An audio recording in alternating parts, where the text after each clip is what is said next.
Okay, so a new video called Are We the Loneliest Generation has just dropped from Cold Fusion. I'm going to give my thoughts, and it's 20 minutes long. No, 40 minutes long, so I probably won't watch the whole thing. I'll skip around a little bit, and then if you want to, you can watch the full video yourself. Hi, welcome to another episode of Cold Fusion. He held his phone close, eyes searching for privacy. The man scarcely noticed the subway riders around him, or the 90-year-old artist sketching his hunched frame from across the train. In the 7 decades since Alex Katz first drew the outlines of commuters on New York City's early morning trains, the chattering riders and newspapers had all but gone. In their places were people who rode alone, together, the light in their eyes reflecting the glow of their smartphone. That was a quote from the Dallas Morning News.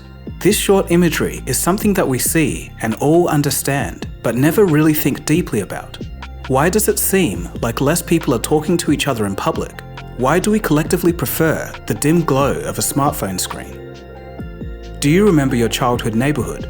Chances are, you probably felt like it was one big family. Everybody knew each other, celebrated together, and would offer help when needed. But in recent decades, this seems like it's no longer the case. People seem to keep to themselves more, and as a side effect, people are more lonely today than ever before. The number of men without any close friends has increased 5 times since 1990, and 5 times. Do you know how big of an increase that is? 5 times? So somebody who had 5 friends in the freaking 90s would only have like, what, 1 friend now? Do you realize there's something like you cannot sustain a society where nobody has friends, okay? You have to have a functioning social kind of camaraderie if you're going to have a country. And really, this phenomenon is only happening in the so-called West, meaning Europe, Canada, and the United States of America. It's not happening anywhere else.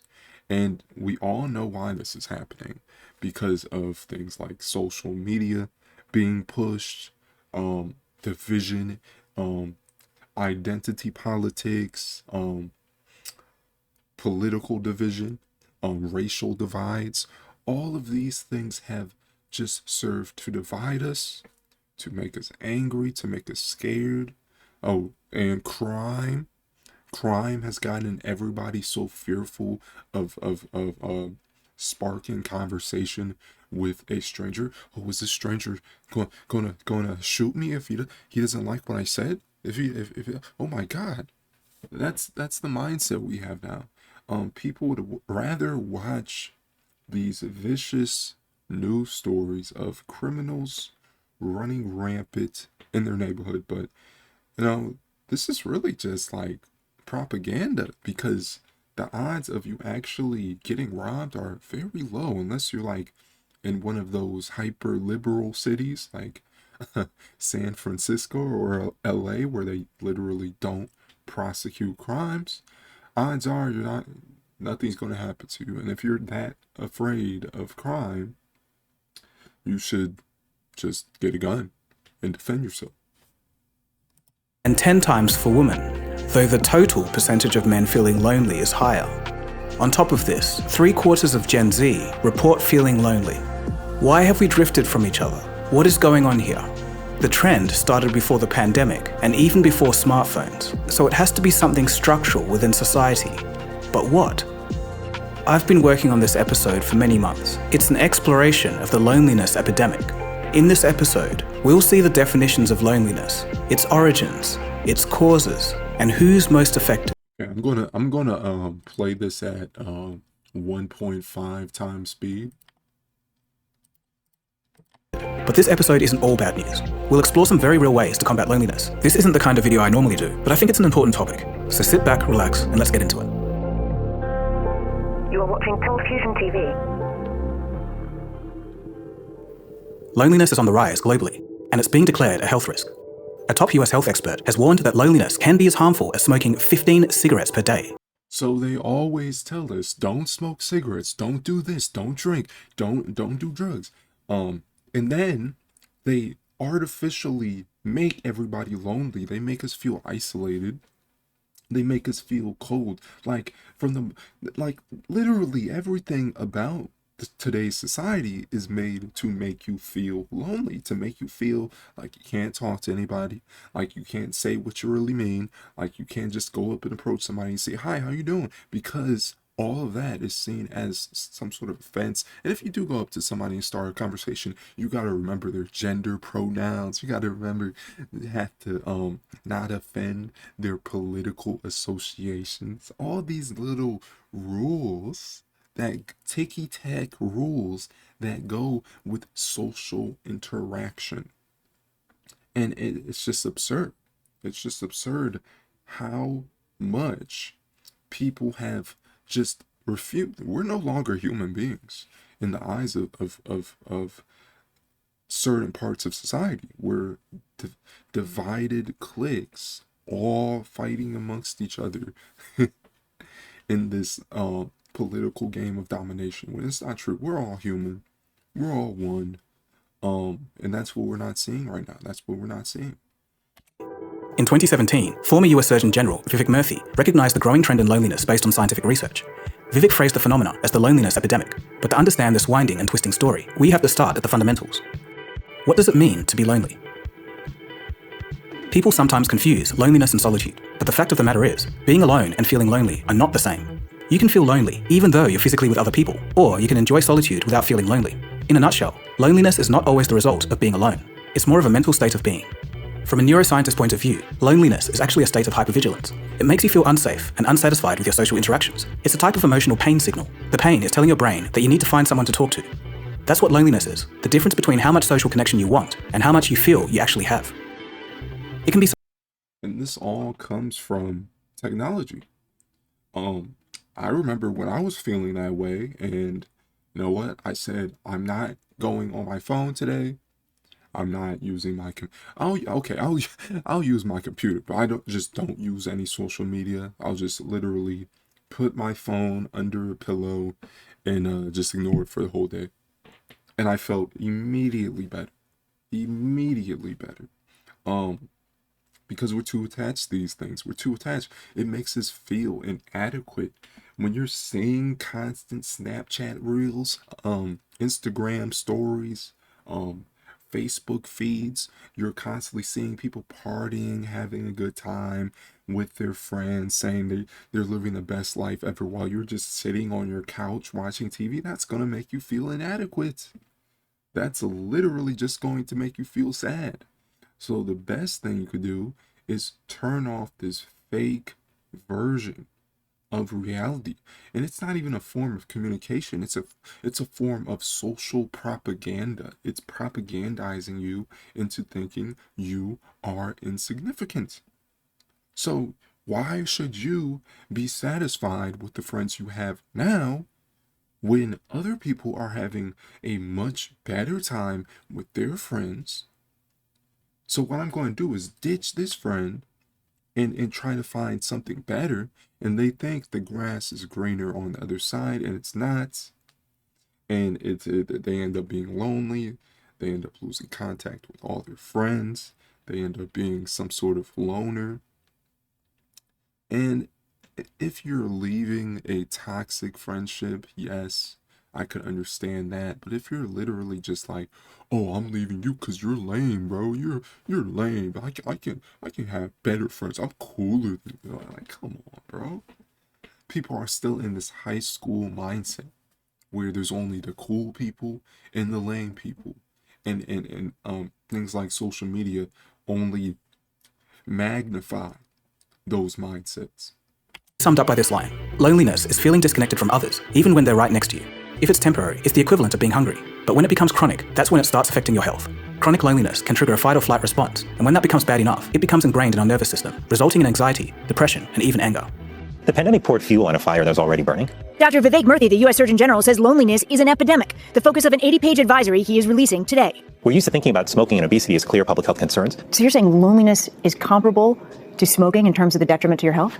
Yeah, in terms of the risk that it poses for premature death, yes. The cure, Dr. Murthy says, is not only personal change, but societal change as well. You're talking about changing the social fabric. That's been decades in the making. It's been decades in the making, but it's also something that I'm confident that we can address if we put our mind to it and if we act together. We'll get to more of the health effects a bit later. But for now, let's ask the question, how did we get here? Loneliness is not a new thing. It's been around for as long as humans have. Today's loneliness seems like a simple cause and effect. As society became more complex, with industrialization, urbanization, and a faster pace of life, people became lonely. But it's not that straightforward. Something major happened in the 1960s and 70s that became the bedrock for the Loneliness Epidemic Declaration in 2017. In Western nations, it was the social movements of the 1960s and 70s that seemed to accelerate this phenomenon. It was the me generation, the boomers, that said, oh, I don't need to focus on anybody else. I need to focus on me. I need to do what's right for me. And they literally just go out, party, drink, do drugs while their kids are at home, starving. That is the me generation. That is the me generation. So the me generation kicked off a precedent that made other generations follow in their footsteps, where they're just doing what they feel is right, not even trying to care about the social fabric, trying to meet your neighbors. Nope. Trying to do what's right for your family. Nope. Trying to literally pass down something for your kids. Nope. The me generation said, me. And look where we are now. People are less happy than ever before in human history. We're talking about people were more happy during World War I, World War II, the Civil War. People were probably more happy than they are now in America. Is this supposed to be progress? Is this supposed to be success?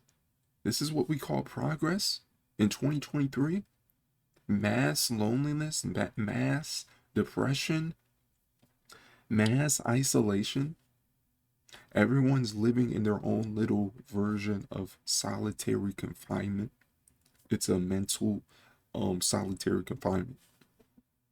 This is what technology does. This is why it's important to say screw technology, screw all this, because it's just it's making you stupid. It's making you, people say, oh, I have 100,000 followers on social media, but then in real life, guess what? They're losers. Okay, they don't do anything but scroll on Instagram, because that's their whole life, getting followers. This is why I say I don't care about YouTube followers. I don't care about Instagram followers. I don't care about Snapchat followers. I do this as a form of social commentary exercise. I don't do it to please some sort of algorithm. Okay, because the algorithm is really changing you. It's not making your audience like you. It's changing you as an individual and making you conform, making you feel inadequate. You've posted a video, you might get 1 view. You're going to feel bad about it. But if you don't care to begin with, you're not going to care. You're just going to keep making videos. And then eventually, if it's your destiny, you will get a hit. You will get a video with maybe 10,000, 20,000 views, which is good. A 2023 QC research piece on loneliness by Alan Greenblatt would mention that, quote, the mass social movements of the 1960s helped shift people's attention from local concerns to more national issues, end quote. In other words, local communities mattered less, and it was all about changing the national status quo. According to Alan, this eventually resulted in a, quote, decreased number of social gatherings and eroded organisational participation, end quote.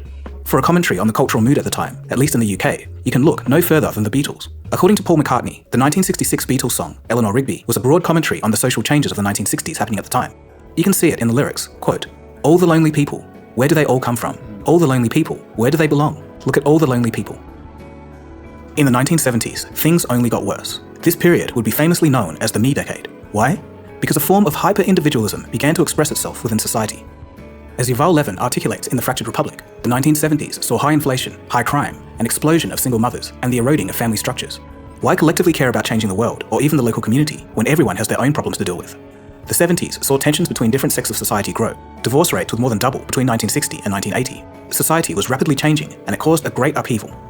Now, I have no idea what it was like to live during the 70s, but from everything I've learned about that decade, it sounds like a nightmare.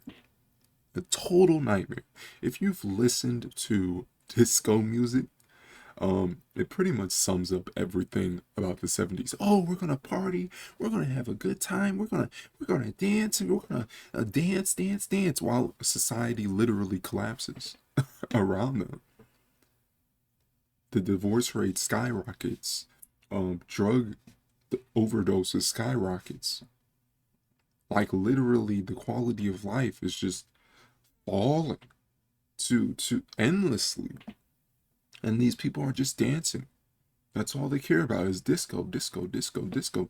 Nobody's making, like during the 60s at least, they were making social commentary music. But in the 70s, they were just making dance music, even though society was in a worse state than the 60s. From around this time, society lost its cohesive glue. People would break out from the crushing conformity and turned inwards towards the satisfaction of individual wants and needs. People moved away from tradition and took their own paths in life. Of course, this resulted in more freedom of expression and less repression, but Levin states that the price we paid for this new freedom has been high. Quote, "We have let loose a scourge of loneliness and isolation that we are still afraid to acknowledge as the distinct social dysfunction of our age of individualism." End quote. In other words, loneliness has thrived and evolved from our increasing individualism. Filmmaker David Hoffman speaks to Rushworth Kidder, a man born in 1944. His historically massive generation, called the baby boomers, would come to maturity in the 1960s and 70s. He describes his lived observations of witnessing the dissolving of society. We're made for each other. There is a sense in which society matters because we're part of it and we need to participate in it. It's not going to work all by itself. And what happened in my generation, it seems, again and again, is people coming up to that realization and then just sort of something turning off. And off they drift off into sort of separate orbits, flying around as kind of unattached asteroids out there. There needs to be, it seems to me, if society is going to hold together, that sense of social cohesion in which each of us as part of the community says, I've got a responsibility to this. It's not a formal responsibility. It's not law. It's just that I care about this society and I'm part of this. Now, when everyone's worried about themselves, when everyone is only seeing themselves as an individual instead of as a group, it's much easier for a power structure to exploit a large mass of people who see themselves as an individual, as a bunch of individuals rather than one big group. So if somebody from if an individual in a group is, rejected or hurt in any way, the other individuals aren't going to care. They're like, what do I care about this guy that just got freaking run over by a car and dragged down the road? I don't care about that's not my problem. So nothing's going to happen to the bad guy that did that, because it's easier to divide people and then conquer them. Okay, once you have a people divided into hundreds of thousands of tiny little groups, we used to see each other as American. That was like our pride on everything. Just, I'm American, I'm proud. And now it's like, okay, I'm from the United States of America. I am an individual in the United States of America. It's no longer with this massive collection of people with under one banner. That's gone. That's over because of this me generation that has just completely destroyed this country. Increasingly concerned that whatever the gravity is that holds the asteroid in orbit is just beginning to dissolve. And these people again and again are just sort of out there wondering. We never ever in the history of the world experienced anything like the baby boom that followed World War II, and we will never experience it again. This was that sort of one-time phenomenon.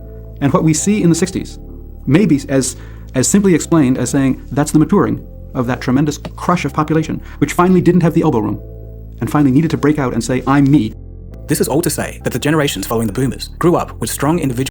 So, while learning about the boomer generation, we can learn a lot about ourselves, because we need to take what they did during the time and do the exact opposite. So if they're talking about me, we need to say, okay, let's dedicate our lives to other people. And then that will make us happy. Because notice the boomers, they were never able to find happiness. A lot of them ended up dying from ODs. A lot of them ended up dying alone, losing their kids, getting divorced. They didn't end up finding themselves, as they call it. So let's take what they did and do the exact opposite, and boom, there's your solution. So anything that you're doing that is supposed to please you, oh, I need this, I need that, I need that. It's just maybe we should say, okay, I'm going to do this for somebody today. I'm going to do this for somebody. I'm going to do this for the greater good. Maybe let's do that, but on a large scale, on a mass scale. And then we'll start to patch up all that societal trust that was lost during the 70s, the 80s, and the 90s. Individualism already embedded in society. Individualism came to prominence in the 1960s and 70s and never really left. There were, of course, periods where this did improve, but since the 2000s, social interaction has taken a nosedive. You see, Watson, loneliness is a disease of the spirit. And people who have it think that no one cares about them. Are you saying that Earthlings make each other lonely? That's what I'm saying, just the opposite. That they make themselves lonely. They're so busy looking out for number one, they don't have room for two. It's too bad everybody down there can't get together and find a cure. But here's the paradox, sir, because if they did get together, they wouldn't need one. Isn't that Zen-like? Generation X and the millennials settled into a hyper-individualistic world, and by 2007, Gina Gustafsson from Uppsala University would state that society is undergoing, quote, the slow but steady weakening of shared collective identities, norms, and culture, and the concomitant rise of the ideal of the independent individual, end quote. Broadly speaking, my generation, millennials, and Generation X were the most individualistic generations of all. That is, until Generation Z. You guys got the shortest end of the stick. You came of age during the explosion of the most individualistic tool known to man, during curated algorithms tailored to the desires of the individual. In other words, social media. High schools and universities are filled with people physically sharing the same space, but with every idle minute, a phone is pulled out. This is something that wasn't even the case 15 years ago. Of course, technology isn't inherently a bad thing. It is a tool. It can improve our lives. But if we strip away the benefits of convenient connection, what are we left with? A screen that separates us from the real world and the people around us. A device that consumes our attention and time. A platform that keeps us entertained, but separated. Because somehow, even with all of our unprecedented technology, no one has yet solved what I'll call the other gamer's dilemma. That when you shut your computer screen, power down your phone, take off the VR headset, there you are, alone, in your room. Now, this is all known and common knowledge, but what's surprising is what's next. There's a hidden force that's causing people to feel lonely, and it's hardly ever talked about. It's technology. Technology. We are about to become a society. By the turn of the century, there will be 8 times as many people over the age of 60 and half as many kids under the age of 5. Is this the world we want? Do we want a lack of kids? Do we want a lack of ability to create households? The happiest... And the housing market is ridiculously expensive. People can't, even if we wanted to, we couldn't afford kids. A lot of people just cannot afford kids. Okay? Who can afford and people want to have kids in a safe area. People don't want to have kids live in Section 8 housing in the ghetto. Nobody wants to do that. You want to have your kids live in a safe, not even safe, just a enjoyable world, an enjoyable community. You don't want to have your kids see death, destruction, can't trust anybody, scams. You don't want to have your kid live through that. So a lot of people are saying, okay, I'm going to save up until I can afford kids. But the unfortunate reality is you just can't. It doesn't add up. People are living paycheck to paycheck. And, a lot of people would like to have kids. A lot of people will want to have kids, but it's just not feasible. Okay, if you're not making enough money, you just can't unless you have the government help you. But then again, you're going to have to live in Section 8 housing in the ghetto. You're not going to have good, your kids aren't going to have a good education. Your kids are going to be born in a dangerous environment. And there's a whole lot of ifs there. So what we need to do is we need to make society affordable. Like society was affordable during the freaking 50s and 60s. How come we can't replicate that? How come we can't replicate that? Okay, you used to be able to afford a house, a car, college tuition for all of your kids, for like 3, 4 kids. And now you are able to afford medical care all under one income, not two, one income of the father. Now, good luck doing any of that, and that's while working a minimum wage job at the time. So is it really the fault of the individual, or is it the fault of the system in its entirety?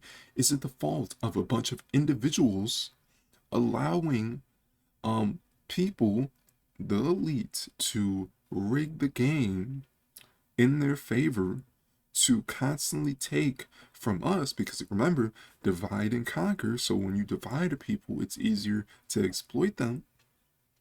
So you can't blame the individual. The only solution to stop the endless exploitation of the American people is to group together, to utilize our manpower, to utilize our numbers, and en masse just expose this sick, twisted, unfair, antisocial, selfish hierarchy scheme.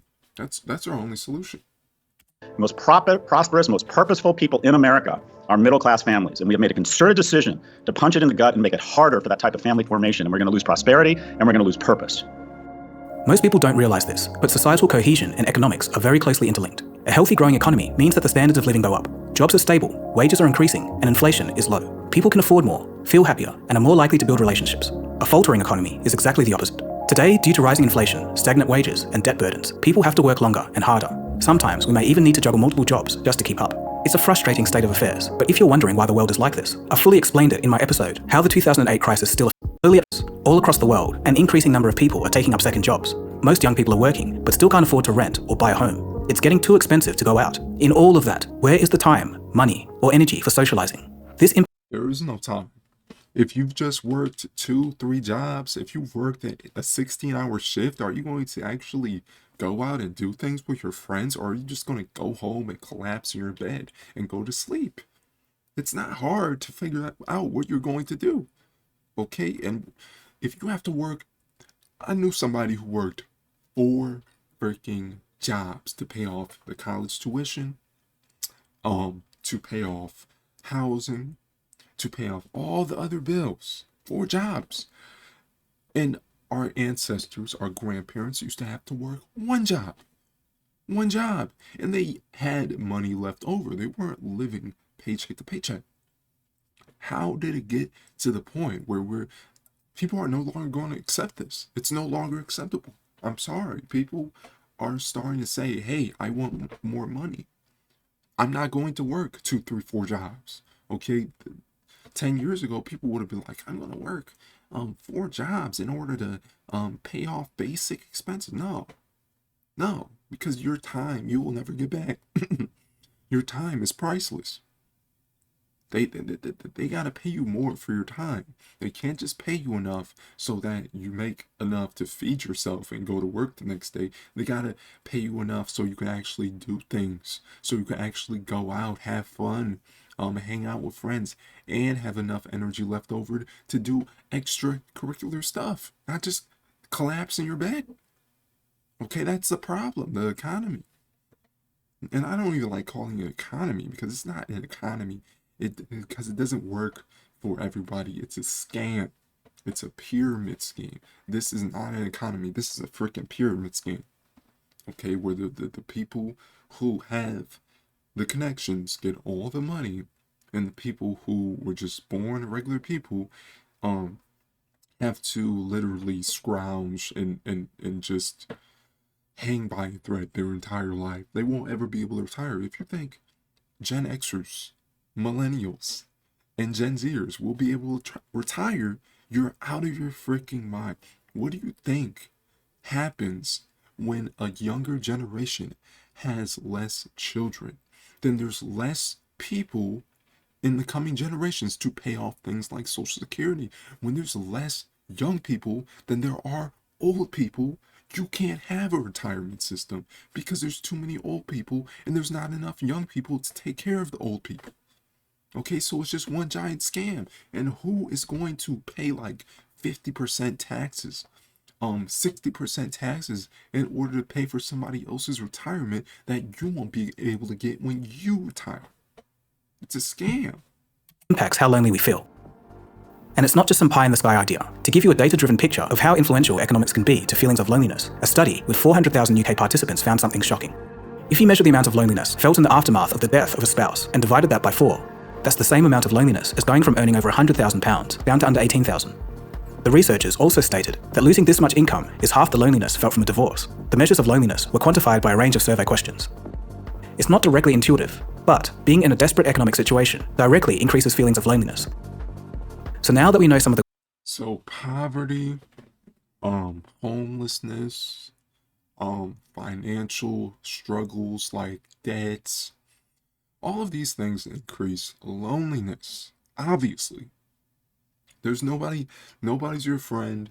The only thing you see is bills. The only thing you see is struggle, hardship. You just work. You're exploited by your boss for a low, menial wage.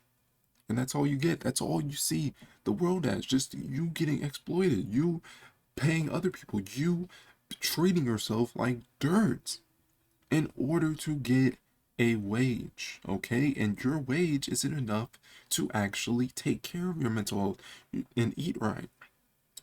If your wage isn't paying you like $30, $40 an hour in 2023, you're insane, because 40% of all dollars were printed in the last 2 years. I repeat, 40% of all US dollars were printed in the last 2 years. That means inflation is at the very least 40%. So unless you got a 40% pay raise within the last 2 years, then you're literally you're getting paid less. You got a demotion. You're not getting paid enough. That's why it was easier to get things like housing 2, 3, 4 years ago. That's why it was easier to rent a car or buy a car 2, 3, 4 years ago. Now you can't do that as easily. It's become impossible for a lot of people unless you're making a certain amount of money. Renting something as simple as renting a house, renting an apartment, renting a 1-bedroom has become a challenge. Now, I'm not talking about part-time workers. I'm talking about full-time workers, 2 jobs. It has become a struggle. Okay, that is the world we're living in. And we wonder why people are lonely. We wonder why people are struggling mentally. We wonder why people are seeing the world in a negative light. That is why. Because all they see is work. All they see is just trying to climb a mountain that they never reach the top of. Nobody's assuring them they have nobody to help them. Nothing.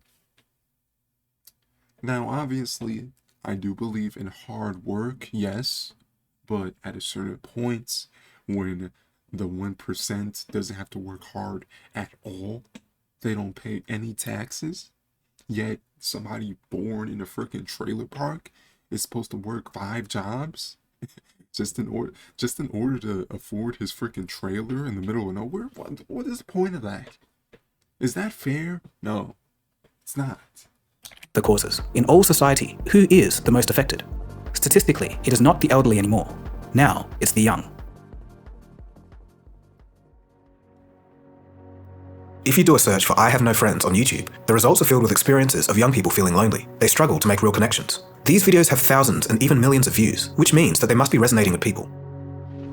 When I got to my late 20s, and a lot of you can probably attest to this in the comments, let me know, but when I got to my late 20s, those friends disappeared. And it's not because they were like, I hate you, Cody. It's nothing like that.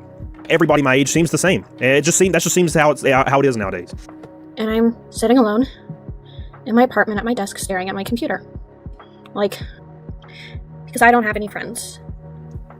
I don't know how to make friends and I'm scared. I want to run into somebody. I hate meeting people online.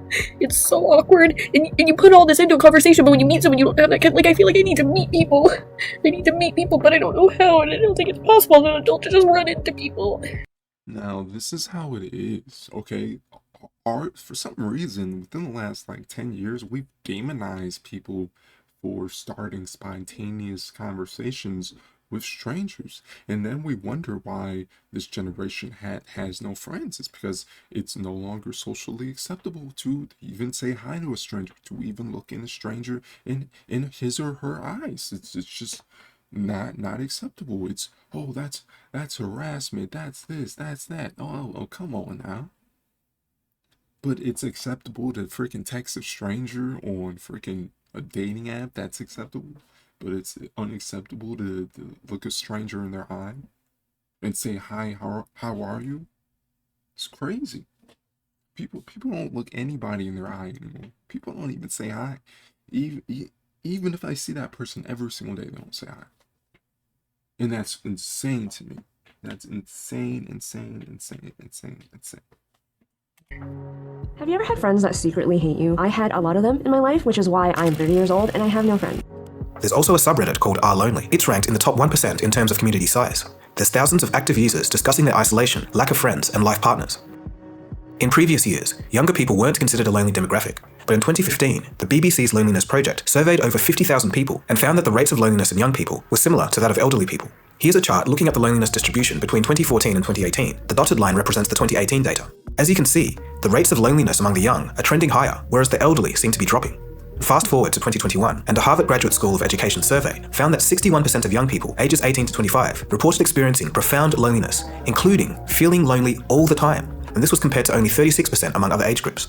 In 2022, 30% of young people aged 16 to 24 in the UK say that they don't know how to make new friends and have never felt more alone. To add to the situation, for some reason, it seems that men are feeling more lonely than women. According to the Survey Center on American Life, 55% of men had at least 6 close friends in 1990, but this figure has decreased to 27% today. Alarmingly, the number of men without any close friends has increased 5 times since 1990, while women are getting much lonelier too. This highlights a significant loss in meaningful connections among the male population. Meanwhile, those with literally 0 close friends, which stood at 3% in 1990, has zoomed to 15%. An expert quoted by The Hill said this disconnect can have catastrophic consequences for young men. Failing young men does not end well. This is an existential crisis, failing young men. Loneliness has spread across the globe. Australian researchers conducted a systematic review and meta-analysis of 57 studies from across 113 countries or territories. The study discovered that despite the differences in prevalence between regions and ages, loneliness was found to be present across all regions. According to a Statista study done in late 2022, 33% of adults worldwide report feeling lonely at least sometimes. Brazil, India, and Saudi Arabia rank as some of the loneliest countries, whereas Germany, the Netherlands, and Russia report some of the lowest rates. If we want to get granular, we can see the effects of COVID via the proxy search term, feeling lonely. It's not a perfect analog, but it gives you an idea. The popularity of the people searching the term dramatically spiked in late 2021 and early 2022. This is most likely due to the effects of the pandemic. Of course, the government responses to the Notice how they blame COVID instead of the COVID policies. Okay, oh, it was all just COVID that did it, but no, it was the lockdown. Pandemic have had long-lasting implications. Many people moved away for work or just for a change. This shuffling on such a massive scale caused a lot of disruption to the connections within society. In Japan, the issue was especially severe.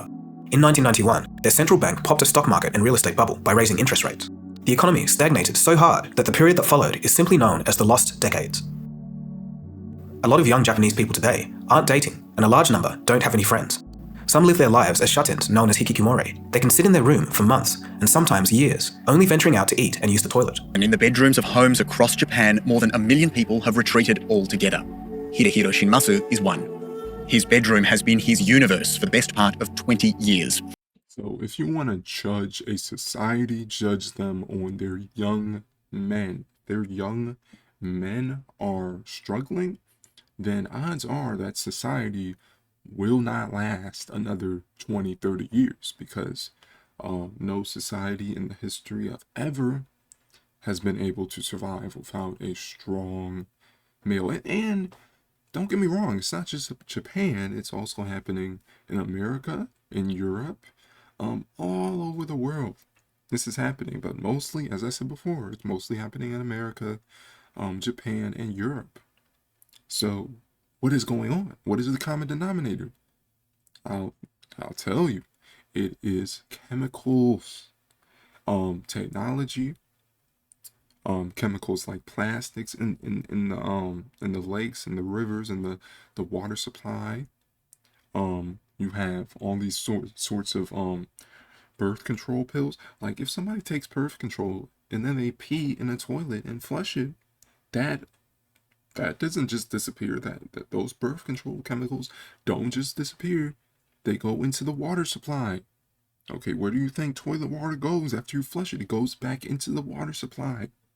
And then these chemicals float around in the water supply, float around in the lakes, the rivers, and might get evaporated by the rain, pour back down, and drop on your freaking hand, and evaporate in your skin. All that lowers testosterone. All of that lowers testosterone. So what we need to do is immediately stop the production of plastics forever. Okay, this is not a hard decision. All it takes is one country, just one country, to prove that you can have a functioning society without plastics. You know, I don't get why we're still producing plastics. We have so much plastic that's in our water. That's literally all over our natural environments, just bottled waters, plastic wrappers. Plastic is everywhere. Why are we still making plastic? Before plastic even existed, we just used like plates. We just took a plate, put some food on it, ate on the plate, washed the plate, put it up. We didn't need a plastic wrapper for everything. Okay, it's insane. This okay, technology has a lot to do with it, but I'd say about 25% of this phenomenon is hormones, pollution, chemicals in the water. I'd say that. But the other 75% of the blame is on societal factors, technological factors. He's now 40 years old. シンナスさん、お部屋で何をしますか？読書をしたり、あと YouTube 見たり、パソコンで YouTube 見たり。はい。同調圧力が強かったり、同質性が強かったりして、人と違った行動を取る人だったり、人と違う生き方に対してあまり寛容ではないので、We were able to go out. What was daily life like? 絶望感というか、何にもできなかったので、それまでは頑張れたんですけど、同じように頑張ろうと思って頑張れなくなったので、その卒業のする見込みも立たない。その時が一番絶望感というか。He wants to feel accepted. Are you comfortable with this life? やっぱりもう今40歳なので、そういった意味であんまり社会に合わないからいいんだっていうことではなくて、やっぱある程度社会が実際にもうちょっと歩み寄ってもらって、その引きこもり状態である方でも、だから僕でも働けるようなメニューを増やしてもらいたいというのが一番の願いで。So the only solution for people like these is, I don't know why, what reason he has for deciding to just live his entire life in his room. Okay, everybody in modern times pretty much uses computers, goes on their phone, but this guy's taking it to the extreme, literally living in his room, which is insane. But, you know, doesn't this guy have anything to live for? Like, is Japanese society so terrible, so unforgiving that this is the only alternative they're leaving this guy? I don't want to go outside because there's so much judgment. It's so judgmental. It's so this, so that. So this guy decides to literally live in his room. What is the problem with that? Huge problems, because 50 years ago, this guy would have been out having a family, having a good career. Is it the economy? Is it societal expectations? Is it the educational system? Is it bullying? I don't know. But it's just going on and going on. This guy's going to be like 60 years old, living in his room, no job and nothing, no income, no legacy, nope. And he's literally just going to evaporate from the face of history, and be forgotten because he's just a shut-in. Okay, that's that. What do you guys think? Do you guys think this is the future of the world, where people just put on a VR headset and just live their life in their room in a virtual world, don't interact with anybody? Is that the most depressing thing ever, or is that actually exciting? Is this there's actually already hikikomori in America. This phenomenon is due to males in society. I think it has to do with something, male hormones, male aggressiveness during youth, male drive, and if your male drive isn't successful during your teenage years and your early adulthood, then you'll just feel shame. You'll feel depressed. Why do I not feel accepted? I feel like it has something to do with that, because this phenomenon is happening everywhere. And another big factor of these hikikomori is that they are not accepted by society. Why? Because he didn't go to school, because he literally didn't graduate or something like that. So you're going to shame a person from leaving their house just because they didn't graduate school? It's insane. It's insane. Okay, that's not helping. That's not helping at all. What they should do is they should make programs for these people. They should have youth groups so they don't end up turning into a hikikomori. Okay, make them feel welcome in the community. Give them something to live for. That's what society is not doing at this current point in time. Their only goal is to shame you, to blame you, to not give you the resources you need, obviously, and just squeeze out every last drop of your time, of your effort. Make things overly complicated. You have to swim through a sea of bureaucracy in order to get anything done. Okay, it's just out of control, and a lot of people just start shutting down. Like this guy, he's just shutting down. He's like, I tried, I give up. I'm not going to do this anymore, and that's a sad reality of today's world. People are just shutting down. They're like, this is too much. I can't. I'm overwhelmed, and then they end up like spending 30, 40 years of their life just playing video games, dude. Man, reading manga, dude, and that's what happens, unfortunately. So I might do a part 2 reaction to this video. I'm 21 minutes and 45 seconds in. If you guys like the video, if you guys like my commentary, like, comment, subscribe.